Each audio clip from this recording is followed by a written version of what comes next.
If I told you the PlayStation 1 had a decent racing game, you'd probably think I was on something. But it's true. The PlayStation 1 does have a decent racing game. This is All-Star Racing, released in 2002, well after the PlayStation 2 was out.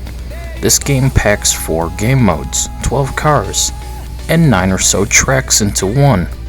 From classic cars and supercars to stock cars and sports cars. 3 per mode and 3 tracks per mode, though some are shared between each race type. I'd buy that for $1. We'll start with Supercar Challenge mode. The cars you can select are the Pina 238, which controls very well, the Fenzo 500, which is the worst controlling car of this mode, then the Manelli 748, which is the mixed bag car. The 3 tracks are Garrett Hills, which is the least enjoyable with all the sharp turns. Next is Forest Valley, who hosts lots of long turns. Finally, we have Murran Ridge, not being much better with narrow roadways. This was the first mode I played, and at first I thought the game was awful, as I didn't understand the controls too well, and the car I chose was the worst option. But hey, they never displayed any stats to tell me the cars handled differently, so I just chose which one I liked more by appearance. Big mistake, like dating back in high school was. Come again. The controls are basic, but be careful which car you choose. The purple one was not the best choice, the Fenzo 500 as it was called. So you use X to accelerate, circle for reverse, square for brake, L2 for camera switching with close, far, and first person view. But the first person view is just in front of the car and not inside, which I get given the time period it came out in and all, but I hate that view option. The D-pad or left analog stick is for steering, and that's it. Start to pause and whatnot. As for which is better, I found the D-pad to work best with all cars in comparison to the analog stick, which is usually the norm with the PlayStation 1. Developers could never nail smooth controls with the analog sticks till the PlayStation 2 era of games. You know it, I know it, everybody knows it. I was intrigued by the idea of classic car racing.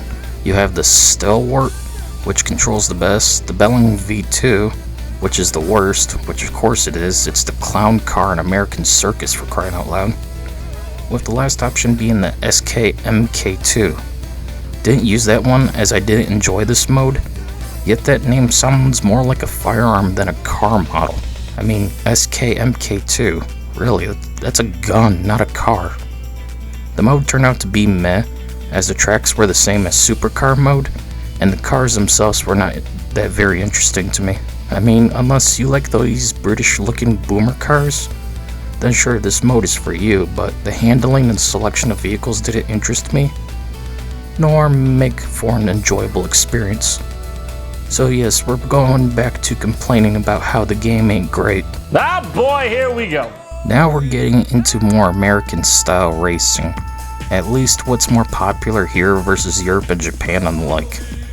This being Stockcar Frenzy. 3 cars are the Champ Team Stock Car, again controls the best, with the last 2 being the File Team Stock Car and SPD Team Stock Car. Thankfully, unlike classic car mode, Stockcar Frenzy features its own set of tracks, with Boeming Raceway, Milton Race Circuit, and Anniston Runway. Basically, this mode is NASCAR without the licensed stuff included. All that's missing is the magic carpet ride and pit stop crew. This mode is very fast and pretty smooth. I enjoyed this one more than Super and Classic modes, that's for sure.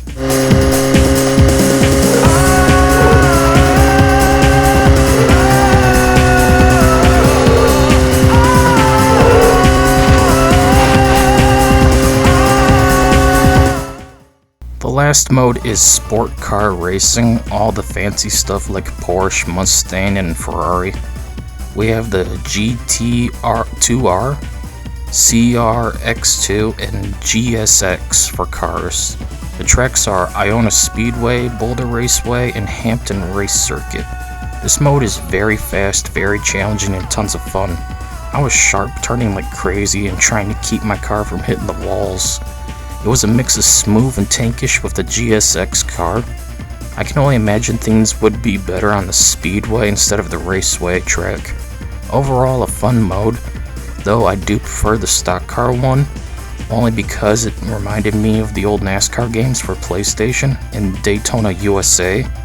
One thing I want to mention before we get to the score though, is there's no music in game, at least from what I heard.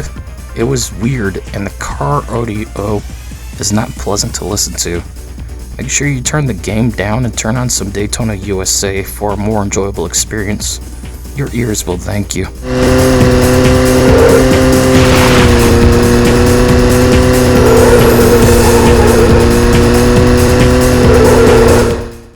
At the end of the day, I do recommend All-Star Racing for the PlayStation 1. It's simple fun, and unlike racing from the Simple series, offers more content and quality. The controls took a bit to get used to, but in turn were quite enjoyable, outside of the Fenzo 500 car that is. The tracks were decent, with the best being the raceway and speedway tracks, and stock car and GT racing modes respectively.